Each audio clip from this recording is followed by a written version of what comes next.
जिंदगी को सब तरह के छोटे मोटे मुद्दों से भर लेना, छिपकली, चूहा, तिलचट्टा, यही सुबह से शाम तक छाए रहे, जीवन ऐसा बना लेना, इससे बड़ा गुनाह नहीं होता। अब सजा मिलेगी कि नहीं, कोई देने नहीं आएगा सजा, जीवन खुद सजा बन जाएगा। जो जीवन तिलचट्टों और झींगुरों के बीच में बीते, उससे बड़ी क्या सजा होगी। यही सजा है कि अनंत ने पुकारा और तुमने तिलचट्टे को चुन लिया। सूफियों ने इसीलिए अपने प्यारे को कातिल बोला। बोले मार डाला तूने, बोले कातिल है, कहीं का नहीं छोड़ा।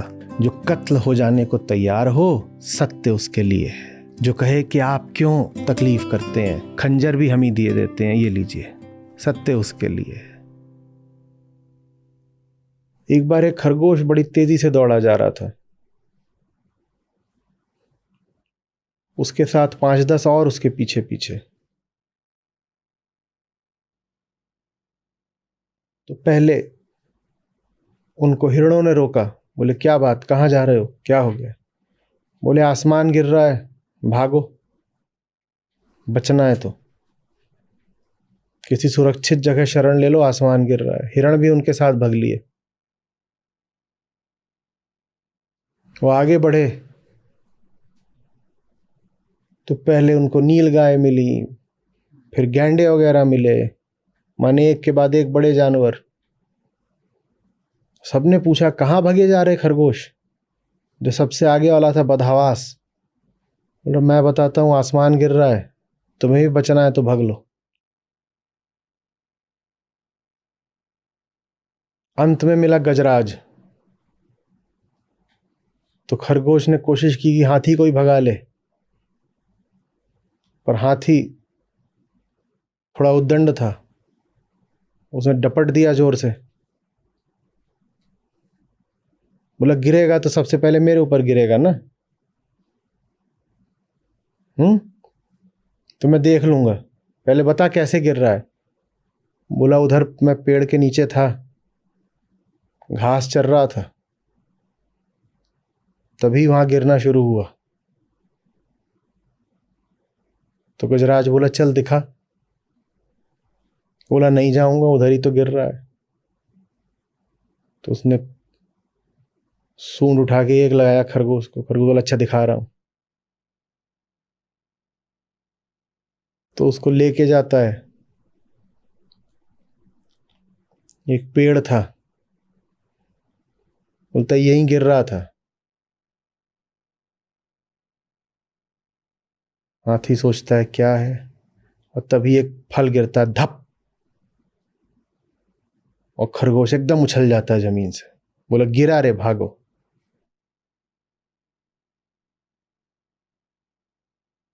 जितना डर, जितना अज्ञान, और जैसे हो जितना वैसा ही बनी रहने की चाहत, आप उतनी ही जोर से दौड़ लगाते हो और औरों को भी अपने साथ दौड़ाते हो। अज्ञान हट जाए तो दौड़ रुक जाए।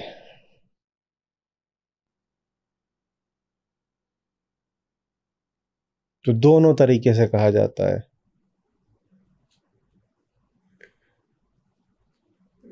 कभी हम ये भी कहते हैं कि माया नचा रही है पूरी दुनिया को, और संतों ने इस बात को बहुत तरीकों से मजे ले ले करके गाया है कि सब माया की कठपुतलियां हैं और माया सबको नचा रही है। और बिल्कुल इसके विपरीत तरीके से भी कहा है कि मैनू इशक नचाया कर थैया थैया, कि वो जो परम है, प्रियतम है, सच है, दिल का चैन है, वो हमें नचा रहा है। और दोनों ही बातें अपनी जगह बिल्कुल ठीक है। एक तरह से दोनों मिलकर नचा रहे हैं, क्योंकि अपनी ओर से तो आप चैन के लिए नाच रहे हो, लेकिन चूंकि आप अज्ञानी हो इसलिए आप वैसे नाच रहे हो जैसे आप नाच रहे हो, ऐसा नृत्य जिससे कुछ मिलना नहीं है। तो अपनी ओर से तो आप नाच राम के लिए ही रहे हो, लेकिन जिस बेतुके तरीके से नाच रहे हो, नाचन निकरी बापुरी, और घूंघट कैसा होए कि नाचने निकले हो और इतना बड़ा घूंघट कर रखा और भड़बड़ा के 100 बार गिर रहे हो फिर नाच रहे हो कि नाच भी रहे हैं और घूंघट भी नहीं हटा रहे। तो संत खूब हंसते हैं, बोलते हैं ये नाचने निकली है, इतना बड़ा घूंघट काट के ये नाचेगी। नाचना है तो घूंघट हटा दे। तो दोनों नचा रहे हैं, कभी एक तरीके से बोला जाता है और कभी दूसरे तरीके से बोला जाता है। आज लाओ त्सु कह रहे हैं कि आपको राम नचा रहे हैं। राम माने सच, चैन, जो भी कहो। हाँ सही बात, राम नचा रहे हैं, लेकिन हम जिस तरीके से नाच रहे हो तरीका मायावी है। उस तरीके से नाचने से राम कभी मिलेंगे नहीं। गति हमारी सारी चैन के लिए ही है, लेकिन हम जिस केंद्र से गति करते हैं, हमारी गति से तो हमें बेचैनी ही और मिलती है। तो कौन नचा रहा है आपको? कह सकते हो राम और कह सकते हो माया, जैसे कहना चाहो।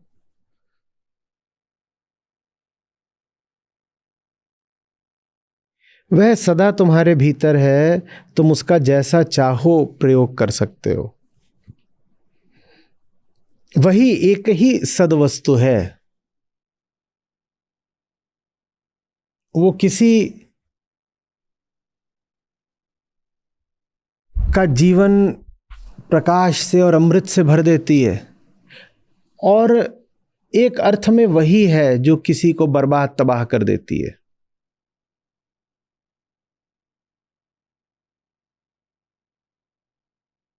उसका होना बड़ी ही शुभ बात है, और उसके होने से ज्यादा अशुभ भी कुछ नहीं हो सकता। निर्भर आप पर करता है।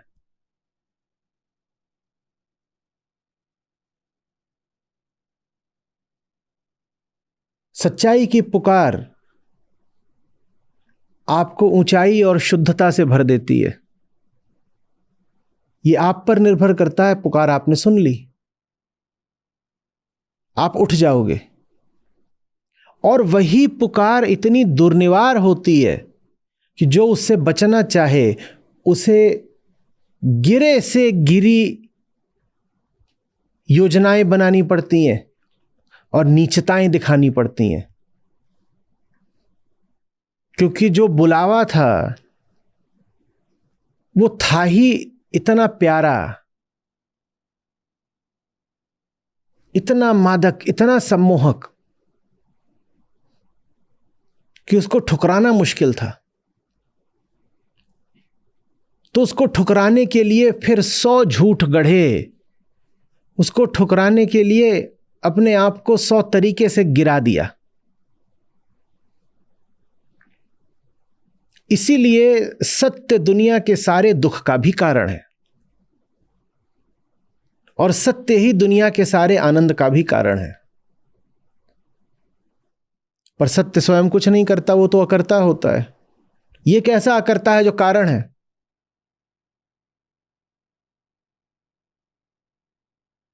कारण तो सदा अहंकार होता है। सच तो है, भीतर बाहर ऊपर नीचे हर क्षण में वो तो है। वो हमारी धड़कन जैसा है, आप उससे पीछा नहीं छुड़ा सकते। पर वही सच किसी को आसमान जितना उठा देता है, और उसी सच के कारण कोई पाताल में जाके गिर जाता है। जो सच के साथ आना चाहेगा वो उठ जाएगा आसमान तक, और जो सच का विरोध करना चाहेगा वो पाएगा कि उसे बहुत बहुत गिरना पड़ रहा है विरोध करने के लिए।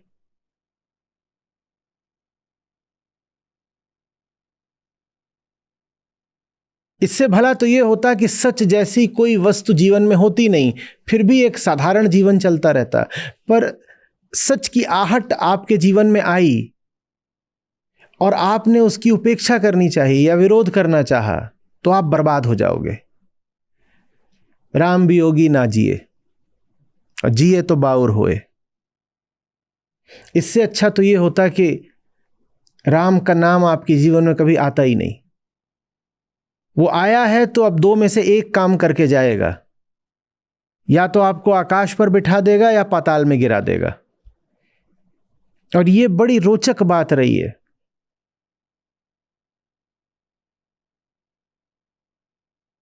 कि सच की खुशबू, सच की आहट वो फुसफुसाता है। जैसे पहाड़ों पर हवा चलती है तो सुना है कभी, जो चीड़ देवदार होते हैं ये सब फुसफुसाते हैं, विस्परिंग पाइन्स। तो सच ऐसे ही है, वो जिसके कान पड़ गई उसका एक तरह से बड़ा दुर्भाग्य है, क्योंकि प्राकृतिक वृत्ति तो सबकी स्वयं को बचाने की ही होती है ना, और वो कान में फुसफुसाता है मिट जाओ। और वृत्ति है बच जाओ। तो अगर 100 के कान में उसकी बात पड़ेगी तो 90-95 तो उलट कर ही भागेंगे, पीठ दिखा के, किसी न किसी तरीके से स्वयं को बचाने के लिए दूर जाना चाहेंगे। ये नरक में जाकर गिरते हैं, ये पाताल है। दुनिया के सब दुखों का कारण सत्य है। कितनी विचित्र बात।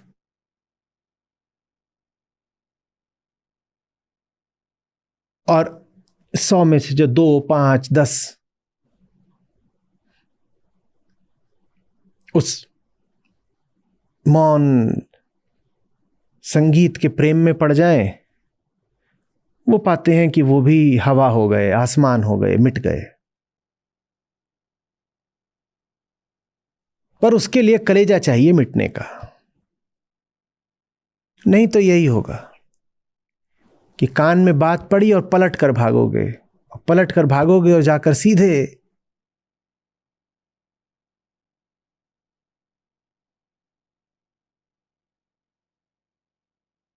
समझ में आ रही है बात ये?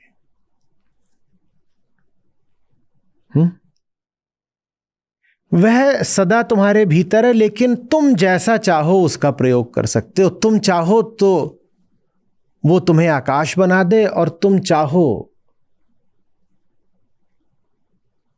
तो वो तुम्हें पाताल गिरा दे। ये तुम्हारे ऊपर है।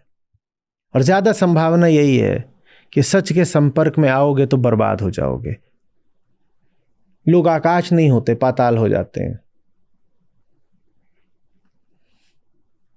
इससे तो भला ये होता कि वो पहाड़ कभी चढ़ते ही नहीं, वो रात कभी आती ही नहीं, वो हवा कभी फुसफुसाती ही नहीं। ये क्या सुन लिया? इससे अच्छा तो किसी साधारण संसारी की तरह रात में दरवाजे वगैरह बंद करके अपने कमरों में रजाई तान के सो रहे होते। कुछ सुनने को ही नहीं मिलता।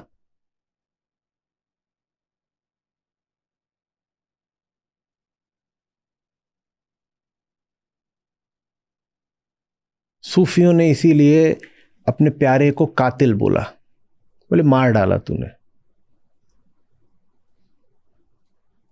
बोले कातिल है, कहीं का नहीं छोड़ा।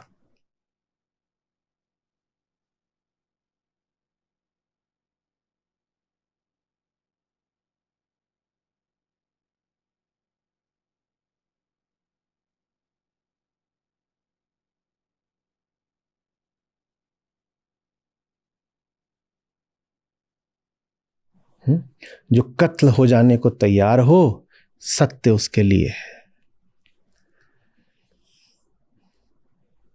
जो कहे कि आप क्यों तकलीफ करते हैं, खंजर भी हम ही दिए देते हैं, ये लीजिए, सत्य उसके लिए है।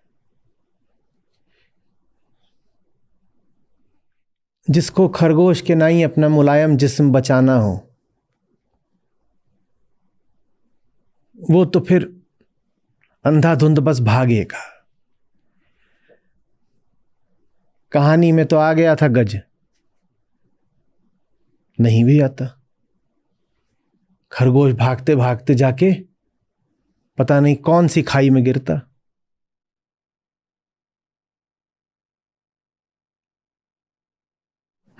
किसका डर है? आकाश का। खरगोशों के लिए आकाश भी डरावना होता है। आकाश जो अपने आप में कुछ है ही नहीं, खाली है, उसका भी भय लगता है।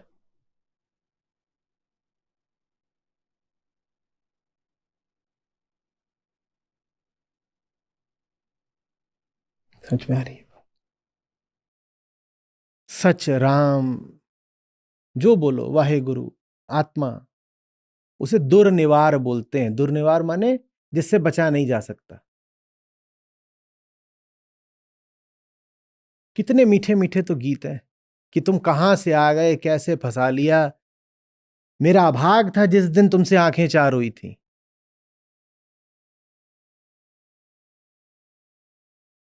पर अब फंस गई तो फंस गई। अब खुद तुम भी कहोगे कि छोड़ दो तो नहीं छोड़ूंगी, लेकिन फिर भी कोसूंगी जरूर उस दिन को जिस दिन तुम जिंदगी में आए थे।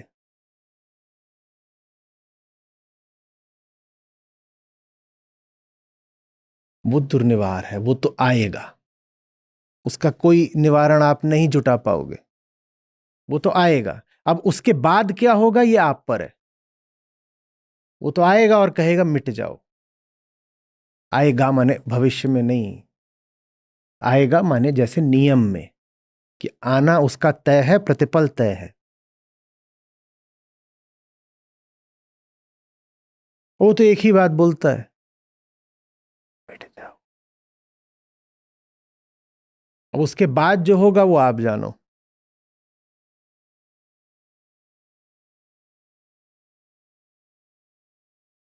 ज्यादातर तो भागते ही हैं, जान बचाकर भागते हैं।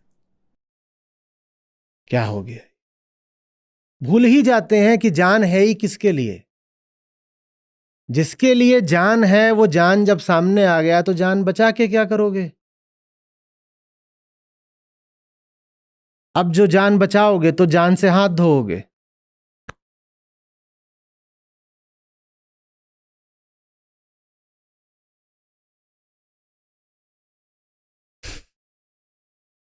जान को बचाने में जान गंवा दी। हम्म। और ये निर्णय इतना इतना अपना होता है, निजी होता है कि इसमें कोई नहीं जबरदस्ती कर सकता।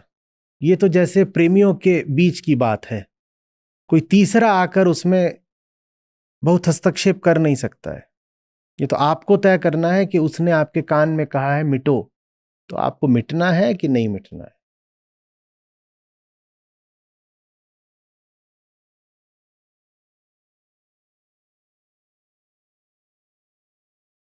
एक दफे मैंने कहा था कि when the truth is the lover, to be kissed is to be killed. It's the kiss of death. ये तो आपको देखना है कि हाय दैया बोल के मुंह छुपा लिया, या आंखें बंद कर ली और होंठ खोल दिए। ये पक्का है कि to be kissed is to be killed.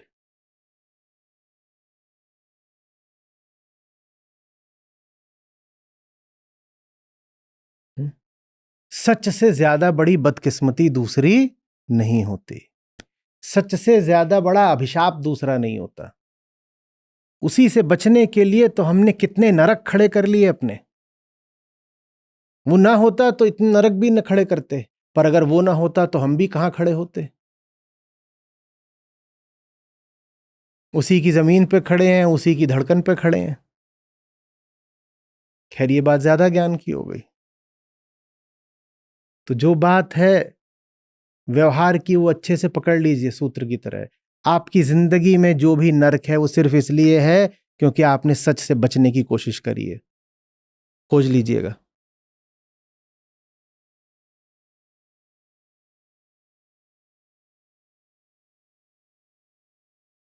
आपके जीवन का एक एक दुख, छोटे से छोटा और बड़े से बड़ा, सिर्फ इसलिए है क्योंकि आप उससे बच रहे हो जिससे बचा जा ही नहीं सकता।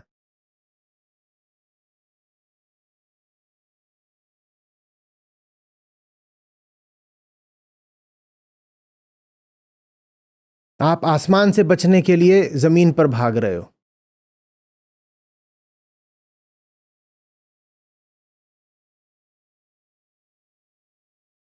खास इनाम उसको जो अपना एक भी ऐसा दुख खोज कर ले आए जो सच से कतराने की वजह से नहीं है। एक दुख आपको ऐसा नहीं मिलेगा। हमारे हर दुख में हमारी ही नालायकी, हमारी ही बेवफाई, हमारा ही अप्रेम बैठा हुआ है।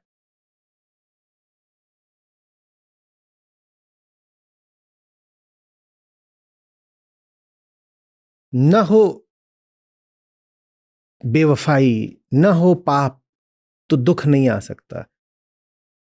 यही वजह है कि एक जगह पर जीसस अपने शिष्यों से कहते हैं कि सफरिंग इज सिन। दुख है ही इसीलिए क्योंकि पाप है पहले। और एक ही पाप होता है कि वो कान में फुसफुसाया और हमने मुंह फेर लिया।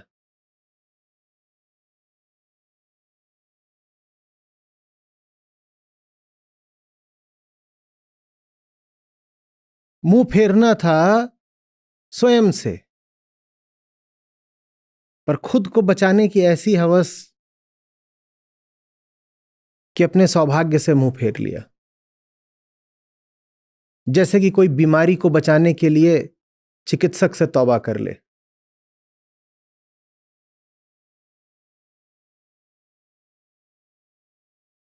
जैसे कोई अपने भ्रमों को, अज्ञान को, बंधनों और मान्यताओं को बचाने के लिए गुरु को ही पीठ दिखा दे।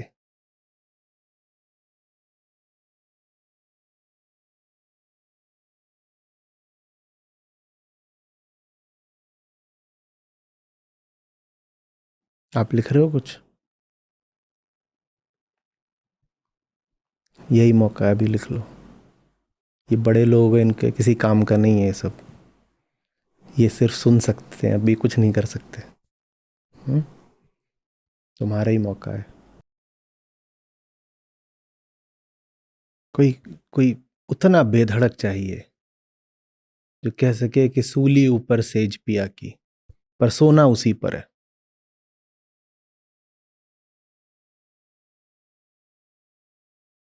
जिन्होंने जिया है उन्होंने जाना है, वो जानते हैं। जिसके लिए जी रहे हो वो तो सूली ऊपर ही मिलता है। सूली ऊपर सेज पिया की।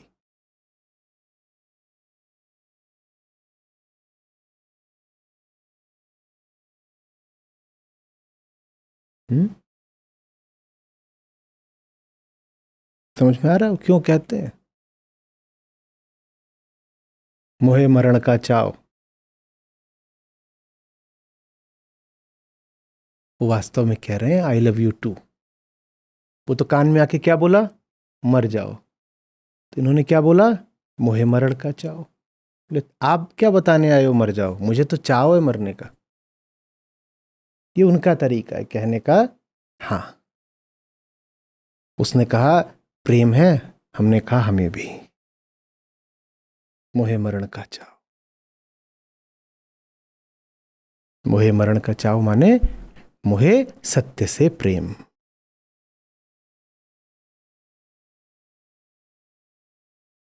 हम्म? अर्थ खुल रहे? जिस मरने से जग डरे मेरो मन आनंद। जग तो डरता ही है, हमने कहा तो 100 में से कितने भग जाते हैं? हाँ।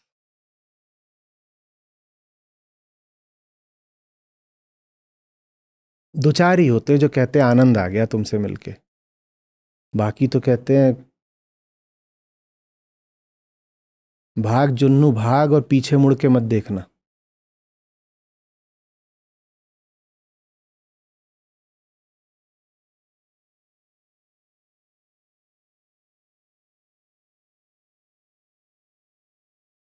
हम्म?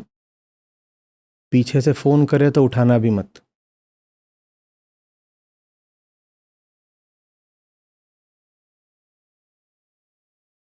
ये और क्या हो रहा है, आप समझ नहीं रहे हो? वो यही है, भाग झुन्नू भाग,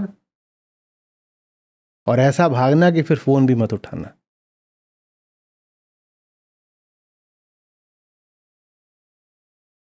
क्यों भाग रहा है रे, क्या हो गया? अरे आसमान गिर रहा। वहां रे कमजोरी। हमारे कमजोरी को बचाने की लालसा। प्रेम कहानी है ये, सीधी सीधी। प्रेम कहानी में अगर दम हो तो उसके दो ही अंजाम हो सकते हैं, या तो शाश्वत मिलन, अनंत आनंद, या फिर असीम दुख। हमारी जो प्रेम कहानी होती है वो कम से कम आधी तो सच्ची होती ही है। आधी कैसे सच्ची होती है? उसकी ओर से।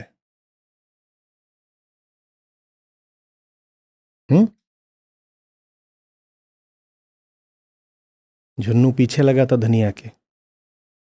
लोग पूछते थे कहां तक पहुंचा मामला, बोलता था आधा सेट है। तो कैसे? मेरी ओर से पूरा है। वैसे ही हमारी है, उसकी ओर से तो पूरा ही है ना। इसके दो ही अंजाम हो सकते हैं, या तो आनंद का अतिरेक या फिर घोर दुख।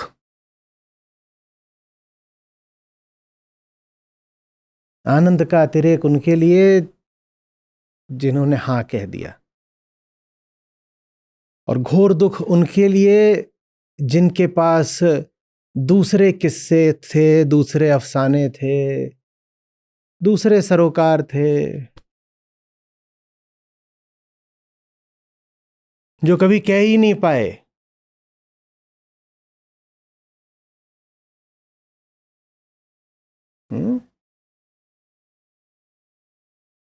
दूजा कहां समाए, वो कभी कह ही नहीं पाए कि दूजा कहां समाए। उन्होंने तो दूजा, तीजा, चौजा, चूजा सब समा लिया। जहां दूजे के लिए भी जगह नहीं थी वहां उन्होंने पूरा संसार बसा लिया।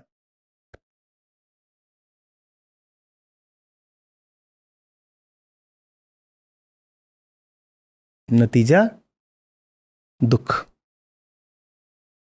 ये क्या है सब? ये दूजा, तीजा, चौथा, चूजा, ये सब क्या है? ये हमारी वरीयताएं हैं। एक वरीयता होनी चाहिए थी, वो जिसके लिए पैदा हुए। सीधी सी बात, जिसके लिए पैदा हुए हैं उसी के लिए तो जिएंगे ना। और उसकी जगह क्या कर लिया? नहीं, अभी यहां ये काम ज्यादा जरूरी है, अभी पहले वो मुद्दा निपटाना है, अभी पहले ये रिश्ता बचाना है। इसी का फिर अंजाम होता है वो जिसको गौतम बुद्ध ने अपने चारों ओर देखा और रो पड़े कि जीवन तो दुख है। जीवन दुख एक पत्थर की लकीर की तरह या निष्पत्ति या निर्णय की तरह नहीं है, भाग्य या किस्मत की तरह नहीं है। जीवन, हमारा दुख हमारी बेवफाई की तरह है, हमारे चुनाव की तरह है। किसी ईश्वर ने जीवन को दुख नहीं निर्धारित करा हमारे लिए।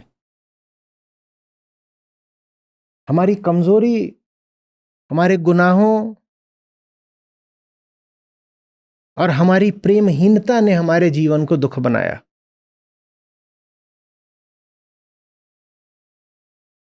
अब प्रेम, इससे बड़ा नहीं कोई गुनाह होता।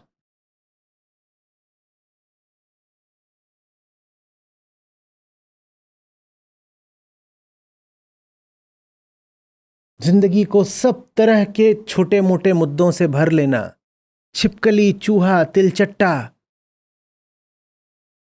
यही सुबह से शाम तक छाए रहें, जीवन ऐसा बना लेना, इससे बड़ा गुनाह नहीं होता। अनंत पुकारता रहा और हम चूहों और झींगरों के साथ व्यस्त थे। अब सजा मिलेगी कि नहीं? कोई देने नहीं आएगा सजा, जीवन खुद सजा बन जाएगा। जो जीवन तिलचट्टों और झींगुरों के बीच में बीते, उससे बड़ी क्या सजा होगी? यही सजा है कि अनंत ने पुकारा और तुमने तिलचट्टे को चुन लिया।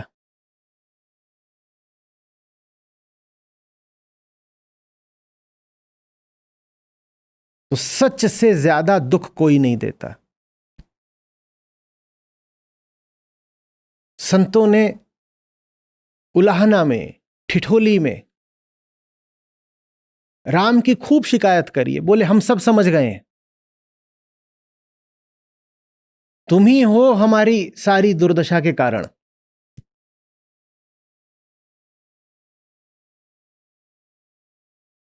और सवाल पूछे हैं कि जब तुम्हें हमसे इतना प्यार है तो फिर तुम ही हम पर छा भी जाते, तुमने हमें गलत निर्णय लेने क्यों दिया? हमने गलत निर्णय लिया, उसकी सजा तो तुमने हमको दे दी, पर अगर तुम इतना ही हमसे प्यार करते हो तो तुमने हमें गलत निर्णय लेने क्यों दिया? तो क्या बोलते हैं फिर राम? राम माने कौन? दशरथ पुत्र नहीं, राम, ब्रह्म। तो फिर उसकी ओर से जवाब क्या आता है? क्या बोलता है आकाश? बोलता देखो, प्रेम में जबरदस्ती नहीं करी जाती। तुम चाह रहे हो कि मैं तुम्हें गलत निर्णय लेने से रोक देता, वो मैं नहीं कर सकता। निर्णय तो तुम्हें ही लेना पड़ेगा। ये मानव जन्म की खूबसूरती भी है, त्रासदी भी है। भले स्वयं सत्य तुमको पुकारे, लेकिन फिर भी तुम मजबूर नहीं हो हां बोलने के लिए। तुम ना बोल सकते हो। हां एक निर्णय है, एक विकल्प है, तुम्हें चुनना है। तुम ना भी चुन सकते हो। प्यार में बल प्रयोग नहीं होता।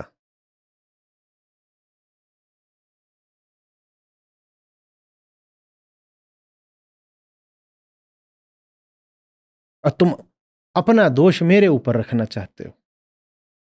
तुम कह रहे हो कि मुझे जबरदस्ती क्यों नहीं रोक लिया?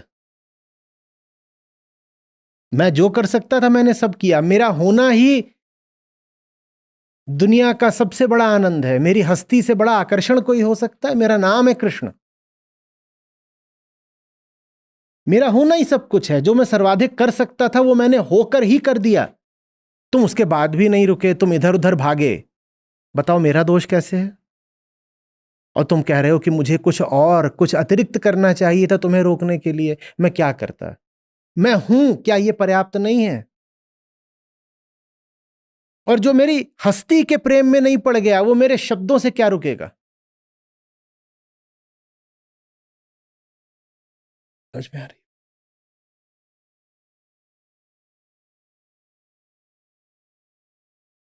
राम वियोगी ना जिए, जिए तो बाउर होए। उसको अपराम वियोगी बोल दीजिए, ताऊ वियोगी बोल दीजिए, सत वियोगी बोल दीजिए, या गीता वियोगी बोल दीजिए, कृष्ण वियोगी बोल दीजिए।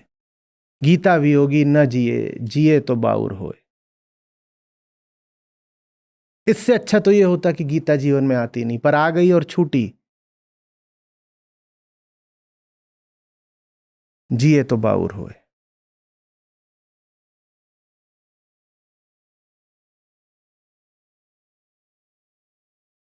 बाउर माने बावला, पागल, विक्षिप्त।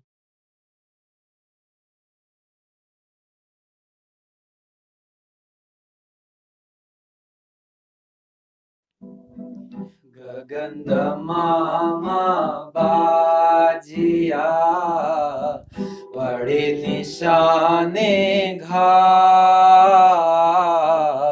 गगन मामा बाजिया पड़े निशाने घाव। खेत बुहारे सूरमा मोहे मरण का चावरे साधो, मोहे मरण का चाव। जिस मरने से जग डरे मेरो मन आनंद मरने से जग डरे, मेरो मन आनंद। कब मरी हो कब भेटी हो, पूर्ण परमानंद रे साधो, पूर्ण परमानंद। विरह भुवंगम तन बसे, मंत्र न लागे कोई। विरह भुवंगम तन बसे, मंत्र न लागे कोई। राम वियोगी ना जिए, जिए तो बोरा होए रे साधो, जिए तो बोरा हो। साधु रेख सिंदूर की, काजर किया न जाय। साधु रेख सिंदूर की, काजर किया न जाय। तन मन में प्रीतम बसा, दूजा कहाँ समाए रे साधो, दूजा कहाँ समाए। कस्तूरी कुंडल बसे, मृग ढूंढे बन माही। कस्तूरी कुंडल बसे, मृग ढूंढे बन माही। ऐसे घट घट राम है, दुनिया देखे नाही रे साधो, दुनिया देखे नाही। Namaskar सभी को, and first of all thank you very much for giving this opportunity. I was waiting this opportunity last 3 years because मैं गीता सत्र तो मैंने जनवरी से ज्वाइन किया था, एंड अभी सर को मैंने सुनना स्टार्ट किया था 2020 जब कोरोना आया था। तो corona was a big opportunity for me. मेरे को आचार्य जी के बारे में कुछ भी नहीं पता था, मैं कुछ भी नहीं जानती थी आचार्य जी के बारे में, बट ऐसे ही स्क्रॉल कर रही थी, लाइफ में कुछ बड़ी प्रॉब्लम से गुजर रही थी, मेरे को भी नहीं पता था कि how it will be solve. तो मैं सर को मतलब ऐसे ही सर्च कर रही थी, अचानक से मुझे मतलब मिला नोटिफिकेशन एक ऐसा, तो फिर मैंने उसको सुना। उसके बाद सर अगर मैं बात करूं कि what I changed in my life after listening to sir, so first of all sir मेरे बहुत सारे फ्रेंड्स थे, because that time I was working in Bombay, I am software engineer. तो मैं जॉब करती थी, वर्किंग थी और वर्क फ्रॉम होम था बिकॉज ऑफ कोरोना, तो मैं घर आई थी अपने। तो सर को काफी मैंने सुना, उसके बाद सर क्या परिवर्तन आया, that was very important for me. और उसके बाद सर बहुत सारी लाइफ की प्रॉब्लम मैंने सर को सुन के ही उसको रिजॉल्व किया है। And sir one thing that I have done, one of my friend she was doing suicide, मैंने उसको बचाया बिकॉज ऑफ सर ओनली, क्योंकि मैंने उनको काफी सुना और उनकी बातों को ही मैंने जितना मुझसे हो सकता था सर उसको मैंने सुना सुना के उसकी प्रॉब्लम्स को रिजॉल्व किया। ऐसे बहुत सारे लोग जिनकी प्रॉब्लम्स को रिजॉल्व कर पाई बिकॉज ऑफ सर के कारण। और सर अभी बहुत ज़्यादा वाला परिवर्तन आया है सर। गीता सत्र का मतलब मेरे दिमाग में पहले ऐसा कुछ नहीं था, बट मतलब सर अगर मैं अपने माता पिता और आपके बाद किसी का नाम लूँ तो Acharya ji is one of my changer in my life, so very very thankful.